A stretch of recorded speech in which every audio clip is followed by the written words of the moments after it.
Did you know that film icon Katharine Hepburn almost killed a married director who was still in love with her? Much has been said about Katharine Hepburn's scandalous private life, but there's one lover who caused more controversy than all the others. It's alleged that she had a romantic relationship with married director John Ford while he was dying. Hepburn visited him, and their conversation was recorded. Hepburn and Ford continued to talk, inadvertently revealing a heartbreaking glimpse into their dark past. So, what really happened? Let's find out while looking at some rare photos and untold stories of her. Katharine Hepburn was born on May 12, 1907, in Hartford, Connecticut, United States, into an intellectual and progressive family. Her father, Thomas Norval Hepburn, was a prominent urologist, and her mother, Catherine Martha Houghton, was a renowned social activist who fought tirelessly for women's suffrage.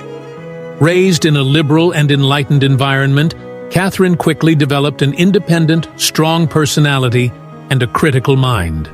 From a young age, she often joined her mother at rallies demanding equality, which deeply influenced her later views on life. Thomas Hepburn encouraged his children to develop physical strength, believing sports were the foundation of power and will. Katharine was passionate about many sports, including swimming, horseback riding, golf, and especially figure skating. She once won a bronze medal in a skating competition at Madison Square Garden and reached the semifinals of the Connecticut Girls Junior Golf Championship. As she grew older, Hepburn hated being a girl.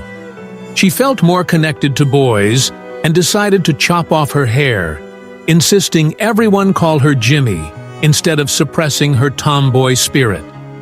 Her parents were delighted by this and encouraged her to live as her true self.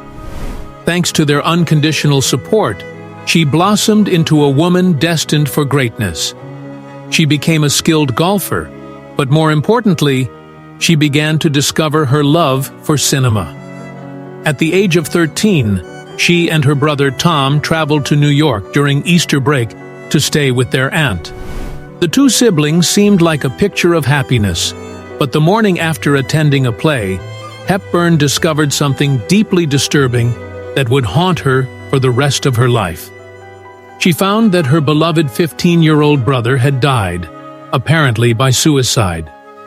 Hepburn was devastated, but her family's reaction to the tragedy was chilling. Denial seeped through the grieving Hepburn household like a disease. They refused to acknowledge that Tom had taken his own life and insisted it must have been some kind of failed experiment. Katharine grew increasingly anxious and distrustful of others, and as time passed, her brother's death continued to weigh heavily on her. The memory of Tom followed her all the way into college. She became awkward and insecure, refusing to join the other girls in the dining hall. But her struggle to fit in wouldn't last forever. Hepburn was born a rebel, and college brought out her wildest impulses. She once stripped down and swam in Closter Pond, and was even suspended in her second year for smoking in the dormitory. She joined the drama club and eventually earned the lead in one of the plays. She insisted on dressing like a man, a look she often carried off stage as well. She began a romance with Ludo Ogden Smith, a wealthy businessman and her future husband. But like many young loves, their timing was off. After her first taste of the stage, fate delivered a harsh blow to their relationship.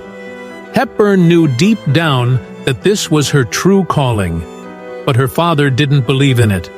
He associated acting with poverty and couldn't imagine she'd ever make a successful career out of it. Strong and determined, Hepburn pressed forward, hoping to prove him wrong. But it wouldn't be easy. You might not believe it, but Katharine Hepburn wasn't one of those actresses who rose to fame overnight. She began her career in theater, and at first, she failed in the most humiliating way imaginable. There were harsh criticisms of her. Then, Just 1 month after beginning her stage career as an understudy, she was suddenly called up to play the lead on opening night. She completely dropped the ball. She arrived late, botched her lines, and even tripped over herself. After getting fired, she consoled herself by getting married.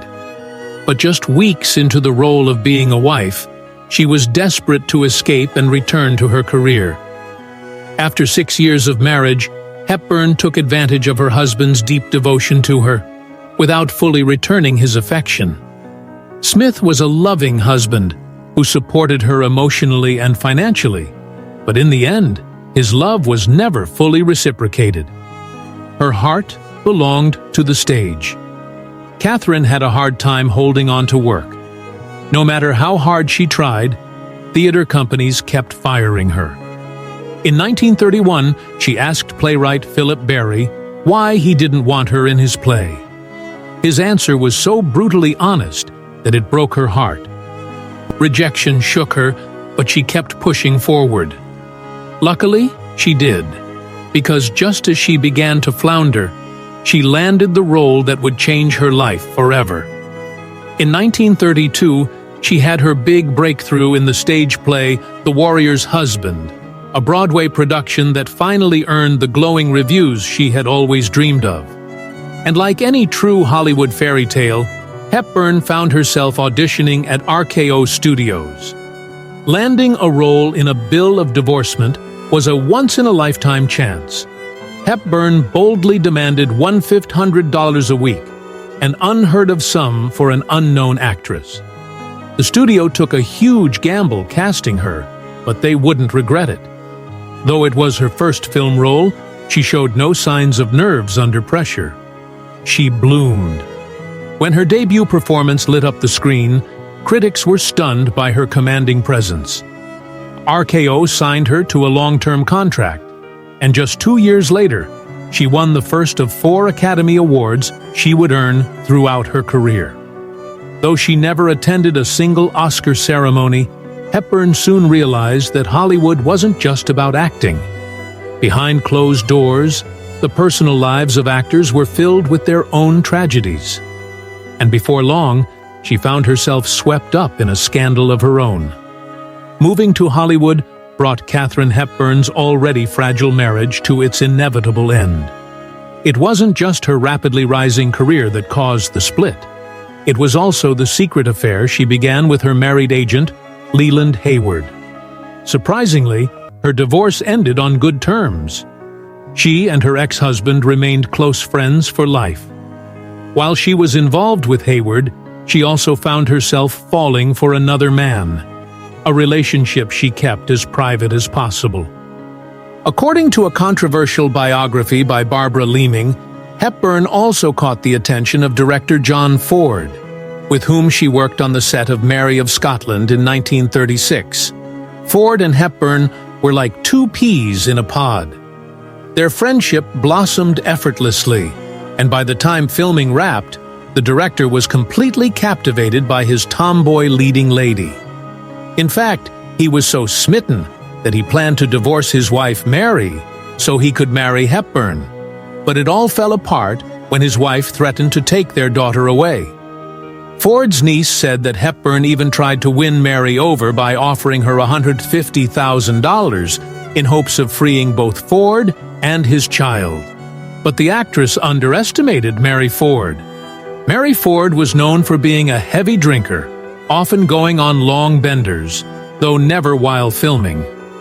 Still, Hepburn received a panicked phone call from producer Cliff Reed, who told her Ford had done something completely out of character.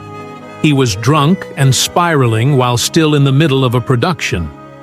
Hepburn rushed to Ford's house, where she found him completely alone and severely intoxicated. She tried to help. She made him drink a mix of whiskey and olive oil. Horrifyingly, instead of making him feel better, the cocktail made the director violently ill. She was convinced she had nearly killed him.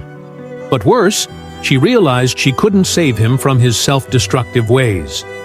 While Hepburn waited in vain for her tormented director, her other lover, Hayward, was growing impatient. Both he and Hepburn had finalized their divorces. They were finally free to marry, but Hepburn struck a brutal blow. She rejected his proposal. Turning down a man as powerful as Hayward was risky. She quickly learned just how harsh the consequences could be, whether it was for scorning his proposal or because of her ongoing affair with Ford. Hayward eventually turned cold toward the actress.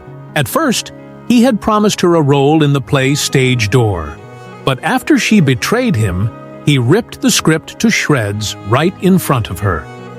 By 1936, Katharine Hepburn's acting career had taken a devastating nosedive. She had starred in 4 consecutive films, all flops, and things were only getting worse. Her difficult personality caused the press to turn against her. Hepburn could be abrasive and even rude. Fiercely private, she hated interviews and refused to sign autographs. This didn't earn her any favors, and before long, she had earned the unfortunate nickname Katharine the Arrogant. Audiences began turning their backs on her. The same unique traits that had once elevated her to stardom were now being harshly criticized. Her unconventional clothing and masculine demeanor were no longer charming, but controversial. Realizing her star was fading, Hepburn began to understand just how fickle Hollywood could be. When she learned about the epic production of Gone with the Wind, she decided to go after the lead role, hoping it would be her next big break. But producer David O. Selznick rejected her in the most insulting way possible. He told her she wasn't sexy enough and lacked the character's sex appeal. Crushed and humiliated, she briefly decided to run away from Hollywood and its barbed insults. And that escape led her straight into the arms of a romantic conquest. While touring with the stage play Jane Eyre in January 1937, she received a dinner invitation from infamous businessman Howard Hughes. They had been introduced earlier through mutual friend Cary Grant, and ever since, Hughes couldn't shake the memory of her captivating presence when she came to Boston to perform. He courted Hepburn persistently, and the two became a surprisingly compatible pair. The glamorous actress and the millionaire aviator made a dazzling couple. Hughes was the textbook Prince Charming, but something in Hepburn balanced him in a way no one else could. Still, Hepburn was torn. She kept hoping he would finally leave his wife, but that never happened. By May 1937, tired of waiting, she made a bold decision. She moved in with her new boyfriend. Life with Hughes was filled with yachts, airplanes, attention, and power. He had just set a new world record for circumnavigating the globe, and the couple was soaring high. But in the end, no amount of money could buy true love. After his record-breaking flight, Hughes visited Hepburn's family with her. In Fenwick, during their trip, he surprised her with the ultimate question. He wanted her to marry him. But Hepburn wasn't about to give up her independence so easily. She had one more test for Hughes. If he wanted her as his wife, he would have to pass it. Her family was one of the most important parts of her life, and before she could marry Hughes, she needed to know he loved what she loved, her family and her hometown. When they arrived in Fenwick, it quickly became clear that Hughes absolutely hated the entire visit. But that wasn't the worst part. Hepburn's family was unimpressed with his behavior. He showed no interest in them and came off as arrogant and rude. That sealed the deal. Hughes returned to the West Coast without Katharine. After starring in the 1938 film Bringing Up Baby, Hepburn found herself in even deeper trouble. The film flopped so badly, it was labeled box office poison. It was not a good look for an actress already struggling, and she soon found herself back on the touring stage. Then came The Philadelphia Story, a massive success. Thanks to the generosity of her ex-boyfriend Howard Hughes, Hepburn acquired the film rights based on her brilliant stage performance. Hollywood was eager to adapt the play into a movie. This time, Hepburn was calling all the shots. She sold the rights to industry giant MGM, but that was only the beginning. The fiery actress had strict conditions. She wanted to reclaim her throne in Hollywood and would do whatever it took when it came to casting. Hepburn knew she had the makings of a star, but she chose two legendary actors to join her, Cary Grant and Jimmy Stewart. The film was designed specifically to restore her reputation. She needed audiences to love her again. It was a brilliant strategy, and only a sharp actress like Hepburn could pull off one of the most iconic comebacks in Hollywood history. When the film hit the screen, her efforts paid off. The Philadelphia Story was a smash hit. Her star shone brightly once more, but she wasn't done proving herself. Hepburn was fearless, and her next project was a romantic comedy titled Woman of the Year. She led the charge and earned herself significant creative control. In the process, she chose director George Stevens and leading man Spencer Tracy. Little did she know that meeting Tracy would turn her life upside down.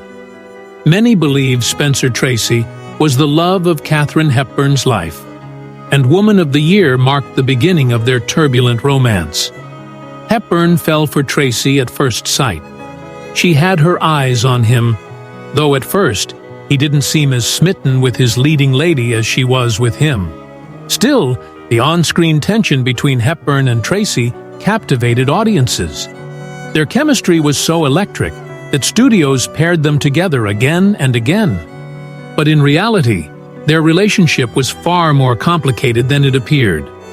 Hepburn and Tracy's on-screen performances felt effortless, full of meaningful glances and silent exchanges so intense that audiences began to suspect there was something deeper going on behind the scenes.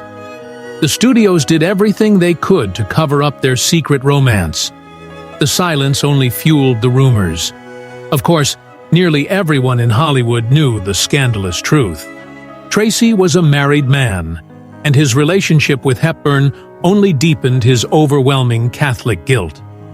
His religion led him to some of his darkest places, especially after his son was born deaf. Tracy blamed himself. He believed it was God's punishment for his many sins. As time went on, Tracy's demons tightened their grip, and Hepburn, who stood by him, had to accept that he would never leave his wife for her. His devotion to his faith wouldn't allow it.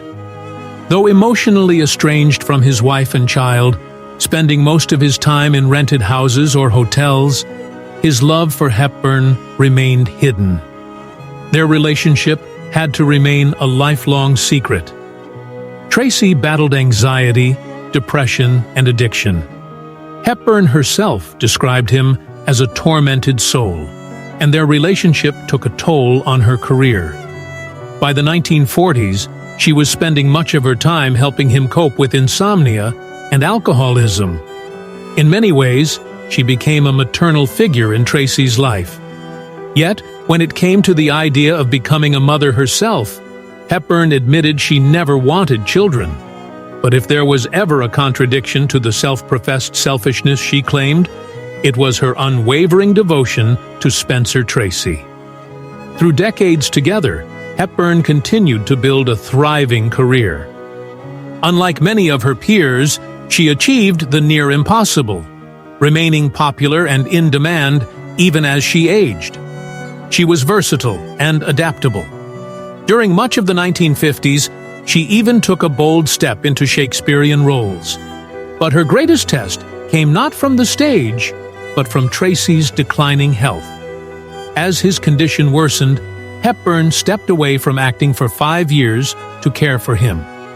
Eventually, the two returned to the screen one last time for their 9th and final film together. Guess Who's Coming to Dinner in 1967.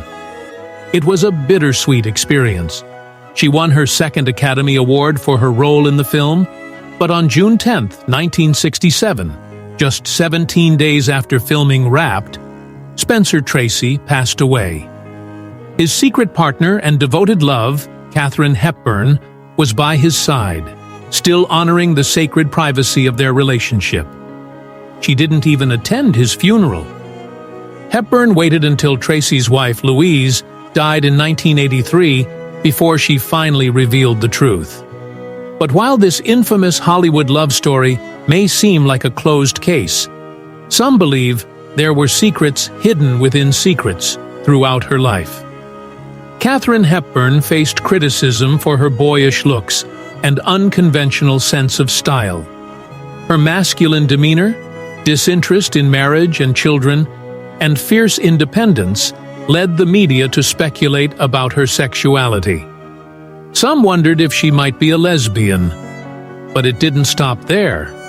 When it came to Spencer Tracy, the rumors extended to him as well.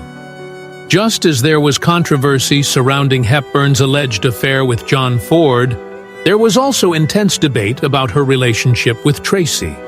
Some believed their romance was simply a cover for their true desires, Hepburn as a lesbian and Tracy as a gay man. Tracy's well-documented battles with depression were sometimes attributed to his repressed feelings. Regardless of the speculation, none of it could diminish the undeniable bond between Hepburn and Tracy. It was a connection that transcended the many barriers between them. His death left a deep void in her life. Hepburn dealt with her grief in a way only she could. Instead of retreating from the spotlight, she threw herself into it. For her role as Eleanor of Aquitaine in The Lion in Winter, she won her third Oscar. Not that she cared. She managed her reputation with an iron will. As she aged, she evolved in more ways than one. Hepburn always had a complicated relationship with the press, but by the 1970s, she began to open up slightly. In 1973, she delighted Dick Cavett in a rare, lively 2-hour interview that let her joyful, no-nonsense personality shine. One thing was certain: Katharine Hepburn always knew her own mind. Her unapologetically strong opinions never wavered, and she didn't care one bit if they offended anyone. Proudly supporting birth control and abortion rights, Katharine Hepburn never stayed silent or gave vague answers when asked about her political beliefs. In a Hollywood where God was constantly praised, Hepburn didn't hesitate to declare herself a proud atheist. In 1973, she reunited with someone believed to be one of her closest friends, John Ford. Ford's grandson was writing a book about him and arranged a meeting between the two. He recorded their conversation and ended up capturing far more than he expected. When he stepped outside to get something from the car, he unknowingly left the tape recorder running. Still being recorded, Ford told Hepburn that he loved her, and she was deeply moved. "Smell the flowers, and I'll drop by in the morning." All right. I love you." That private moment served as powerful evidence that their history ran far deeper than most believed. John Ford passed away in August of that same year. As Hepburn grew older, the friends and lovers of her generation began to disappear, but she remained, even into her 80s. Katharine Hepburn was a force of nature. She stayed athletic despite her age and continued playing tennis. Nearly every day she discovered new interests like painting. But when it came to the old secrets, there was still one left unfinished. After her brother's death, her grief led her to do something surprising. She changed her birth date to match his, making herself 2 years older. The Queen of Secrets kept this lie for decades until she finally revealed the truth in her 1993 autobiography, where she confessed her real birth date. Eventually, Hepburn's health began to fail. She continued acting as long as she could, but after being hospitalized for exhaustion, her decline began in 1997. Just 3 years later, she was hit hard by pneumonia. By then, her condition was grim. She fought for 6 more years, but they were difficult ones. She struggled with memory loss, and in 2003, Katharine Hepburn passed away from cardiac arrest. Still, there was a quiet, beautiful comfort. She died at age 96, in the place she loved most, her family home in Fenwick. If you enjoyed this story, be sure to like and subscribe for more. Career. After 6 years of marriage, Hepburn took advantage of her husband's deep devotion to her, without fully returning his affection. Smith was a loving husband who supported her emotionally and financially, but in the end, his love was never fully reciprocated. Her heart belonged to the stage. Katharine had a hard time holding on to work. No matter how hard she tried, theater companies kept firing her. In 1931, she asked playwright Philip Barry why he didn't want her in his play. His answer was so brutally honest that it broke her heart. Rejection shook her, but she kept pushing forward. Luckily, she did, because just as she began to flounder, she landed the role that would change her life forever. In 1932, she had her big breakthrough in the stage play The Warrior's Husband, a Broadway production that finally earned the glowing reviews she had always dreamed of. And like any true Hollywood fairy tale, Hepburn found herself auditioning at RKO Studios. Landing a role in a bill of divorcement was a once-in-a-lifetime chance. Hepburn boldly demanded $1,500 a week, an unheard-of sum for an unknown actress. The studio took a huge gamble casting her, but they wouldn't regret it. Though it was her first film role, she showed no signs of nerves under pressure. She bloomed. When her debut performance lit up the screen, critics were stunned by her commanding presence. RKO signed her to a long-term contract, and just 2 years later, she won the first of 4 Academy Awards she would earn throughout her career. Though she never attended a single Oscar ceremony, Hepburn soon realized that Hollywood wasn't just about acting. Behind closed doors, the personal lives of actors were filled with their own tragedies. And before long, she found herself swept up in a scandal of her own. Moving to Hollywood brought Katharine Hepburn's already fragile marriage to its inevitable end. It wasn't just her rapidly rising career that caused the split. It was also the secret affair she began with her married agent, Leland Hayward. Surprisingly, her divorce ended on good terms. She and her ex-husband remained close friends for life. While she was involved with Hayward, she also found herself falling for another man, a relationship she kept as private as possible. According to a controversial biography by Barbara Leeming, Hepburn also caught the attention of director John Ford, with whom she worked on the set of Mary of Scotland in 1936. Ford and Hepburn were like 2 peas in a pod. Their friendship blossomed effortlessly, and by the time filming wrapped, the director was completely captivated by his tomboy leading lady. In fact, he was so smitten that he planned to divorce his wife Mary so he could marry Hepburn. But it all fell apart when his wife threatened to take their daughter away. Ford's niece said that Hepburn even tried to win Mary over by offering her $150,000 in hopes of freeing both Ford and his child. But the actress underestimated Mary Ford. Mary Ford was known for being a heavy drinker, often going on long benders, though never while filming. Still, Hepburn received a panicked phone call from producer Cliff Reed, who told her Ford had done something completely out of character. He was drunk and spiraling while still in the middle of a production. Hepburn rushed to Ford's house, where she found him completely alone and severely intoxicated. She tried to help. She made him drink a mix of whiskey and olive oil. Horrifyingly, instead of making him feel better, the cocktail made the director violently ill. She was convinced she had nearly killed him. But worse, she realized she couldn't save him from his self-destructive ways. While Hepburn waited in vain for her tormented director, her other lover, Hayward, was growing impatient. Both he and Hepburn had finalized their divorces. They were finally free to marry, but Hepburn struck a brutal blow. She rejected his proposal. Turning down a man as powerful as Hayward was risky. She quickly learned just how harsh the consequences could be, whether it was for scorning his proposal or because of her ongoing affair with Ford. Hayward eventually turned cold toward the actress. At first, he had promised